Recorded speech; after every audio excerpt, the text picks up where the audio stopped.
ఇప్పుడు ఎక్కువగా వింటున్న మాట ఏంటంటే వశీకరణం అనేది ఎక్కువగా వింటున్నాం. అసలు వశీకరణం అంటే ఏంటి? ఈ కాలంలో అవి నమ్మేవాళ్ళు ఉన్నారా? అమ్మా ఇంతకుముందు మీరు చెప్పినట్టుగా ప్రతి ఒక్కరు గురువు కానీ అయ్యి బ్రాహ్మణులు కానీ ప్రతి ఒక్కరు నమ్ముతారు. నమ్మకం. ఆ నమ్మకంతో వశీకరణ ఏంటంటే ఇప్పుడు ఎక్కువ శాతం అదే ఉందమ్మా. ఎందుకంటే భార్య భర్తలకి సమస్యలు, భార్య భర్తలు ఎక్కువ శాతం అయ్యే జరుగుతున్నాయి. ఇప్పుడు పెళ్ళి అయిన తర్వాత 2 పిల్లలు 3 పిల్లలు అయినాక కూడా ఆయన ఇంకొకరితో రిలీఫ్ చేసుకోవటం, ఏమో ఇంకొకరితో కలవటం, మాట్లాడటం, ఒకళ్ళ మాట ఎన్నుకోకుండా పోవటం, పిల్లల్ని సక్రంగా చూసుకోకుండా మనశ్శాంతి లేకుండా ఇబ్బంది పడే వాళ్ళు చాలా మంది. అలాంటి వాళ్ళు మన దగ్గరికి వస్తారు. గురువుగారు మా ఆయన ఉన్నాడండి, పని చేస్తాడు, గవర్నమెంట్ జాబ్ చేస్తాడు, డబ్బులు బాగానే సంపాదిస్తాడు, కానీ ఆ మాట వినడు, ఏరే వాళ్ళ మాట వింటాడు, పిల్లల్ని పట్టించుకోడు, నన్ను పట్టించుకోడు, డబ్బు పరంగా కానీ మొత్తం ఏరే వాళ్ళతో తిరుగుతున్నాడు. ఏమిటి గురువుగారు ఇలా సమస్య మాకు చూడండి అన్నప్పుడు అది న్యాయమేగా తల్లి. అలాంటి విషయాలు మనం చేయాలా, చేసి ఆయన ఆ మాట అయినట్టుగా భార్య భర్తల సమస్య లేకుండా ఉండేట్టుగా అదే వశీకరణం అంటారు దాన్ని. అలాంటివి చేస్తాం. ఒక మంచి అన్నప్పుడు చేయాలా, చెడు దాన్ని చేయం తల్లి. అట్లా ఇప్పుడు మంత్రాలకి చింతకాయలు రాలుతాయి అనే సామెత మీకు గుర్తే ఉంటుంది.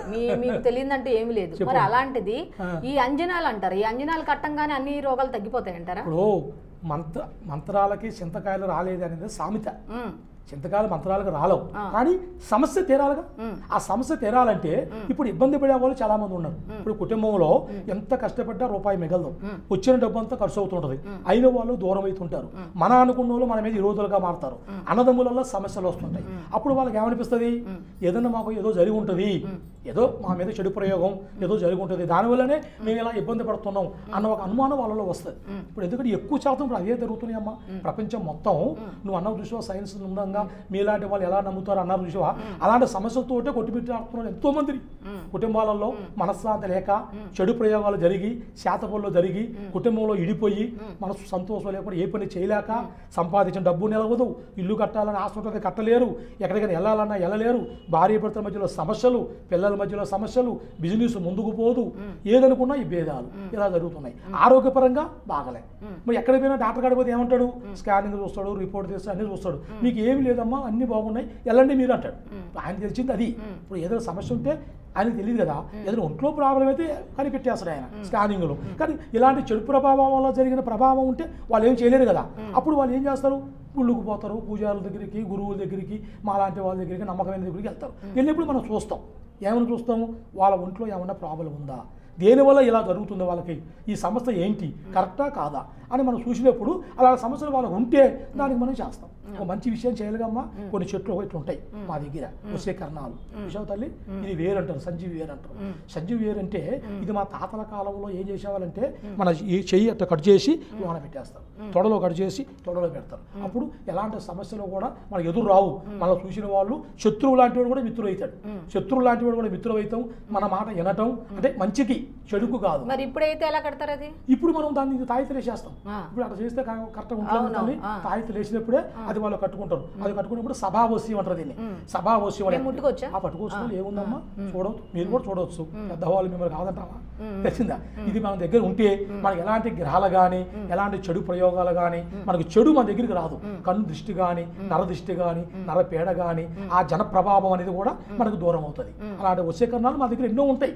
ఎందుకంటే మేము కోయి వాళ్ళం కాబట్టి ఒక్కొక్క ఏరు దేనికి పనికొస్తుంది, ఒక్కొక్క చెట్టు దేనికి పనికొస్తుంది. ఈ చెట్టు పెట్టుకుంటే కుటుంబంలో మనకి అయ్యే పనులు, మంచి మంచి పనులు కావటం కానీ, మనకి ఎదురు లేకుండా ఆఫీసులో కానీ, ఇంట్లో కానీ, భార్య భర్తల సమస్యలు కానీ, పిల్లల సమస్యలు కానీ, కంపెనీ విషయాలలో కానీ, వర్క్ చేసే కాడ కానీ మనకి ఎలాంటి సమస్య లేకుండా, అంటే చెడుకు కాదు మంచి జరుగుతానికి కొన్ని మనం తయారు చేస్తున్నట్టు. సరే, మీరు చెప్పినట్టే దీనివల్ల సమస్యలన్నీ తీరుతాయని మీరు చెప్పారు. కొన్ని సమస్యలు అన్ని కావు, అన్ని కాకపోయినా కొన్ని సమస్యలు తీరుతాయి గ్యారెంటీగా. అంటే ఈ దిష్టి లాంటి, లేకపోతే ఇందాక మీరు చెప్పినట్టు వశీకరణ లాంటి చెడు ప్రభావాలు ఉన్నాయి, తగ్గుతాయి. మరి ఇవి కావాలి అనుకున్న వాళ్ళు అందరూ ఇక్కడికి రాలేరు. అటువంటి వాళ్ళకి మీరు ఏం చెప్తారు? ఇప్పుడు అలాంటి వాళ్ళంటే మనం రాని వాళ్ళకి ఏం చేయలేం కదా తల్లి. అంటే ఫోన్ ద్వారా ఏమన్నా చెబుతా. ఇప్పుడు మీరు అడిగారు, మీకు చెప్పాను, ఎవరన్నా కావాల్సిన వాళ్ళు మనకు డైరెక్ట్ ఫోన్ చేస్తారు. గురువు గారు మాకు ఇలా సమస్యలు ఉన్నాయండి, మీరు చెప్పారు కదా, మరి అది మీ ఎక్కడ అని ఒకసారి రమ్మని చెప్తాం. మనం వాళ్ళు నేరుగా వచ్చినప్పుడు వాళ్ళ సమస్య అడుగుతాం, అసలు ఏంటి మీ ఇబ్బంది ఏంటి, ఇంట్లో ఎలా ఉంది, సమస్యలు అడిగి దానికి ఏం కావాలి, ఇది కావాలా, ఏరేది కావాలా, ఇంకేమన్నా వాళ్ళ మీద ప్రయోగం జరిగిందా, అది ఏ రకంగా జరిగింది, అది వాళ్ళ ఇంట్లో మనం మనిషిని చూసినప్పుడే తెలిసిపోతుంది. అంటే ఫోన్ ద్వారా కాంటాక్ట్ అవ్వడానికి అవదా? ఫోన్ పౌన్లో కూడా చెప్తుంది తల్లి. వాళ్ళ సమస్యలు మీరు చెప్తే పౌన్లో కూడా వాళ్ళు ఫోటో పంపిస్తారు మనకి. ఆ ఎందుకంటే చాలా మంది బయట దేశాల్లో ఉన్నారు, దుబాయ్ కానీ, మలేషియా, సింగపూర్, లండన్. అక్కడికి మాకు కాల్ చేస్తారు. కాల్ చేసి గురువు గారు మాకు ఈ సమస్యలు ఉన్నాయండి, మీ దేశంలో సెట్ అయ్యాం, అక్కడికి పోయి కానీ కొన్ని సమస్యలు కావటం, మాకు డబ్బు పరంగా ఇబ్బందులు కావటం, ఇండియాలో మాకు ఇన్ని బాధలు ఉన్నాయి, ఇక్కడ మేము చదువుకుంటానికి వచ్చాం, ఉద్యోగం చేస్తున్నాం కానీ అక్కడ అనుకూలంగా లేదండి, మాకు ఏదైనా చేయండి గురువు గారు అని మాకు ఫోన్ చేస్తారు. అప్పుడు మనం ఏమవుతాం కదా, వాళ్ళు రాలేరు కదా, వాళ్ళు ఫోటో పంపిస్తారు. ఆ ఫోటో పంపించినప్పుడు దాని మీద మనం అంజని వేస్తాం. అంజనం అంటే మీకు నేను చూపిస్తా. అంజనం అనేది కూడా ఒక నల్లగా ఉంటుంది మా దగ్గర. ఆ అంజనం అనేది కూడా మన చేతుల్లో కానీ అరిటాకు మీద, తమలపాకు మీద కానీ వేస్తాం. వేసి చూస్తాం. చూసినప్పుడు అది ఎలాంటి సమస్య అయినా అంజనులు మాకు కనపడిపోద్ది.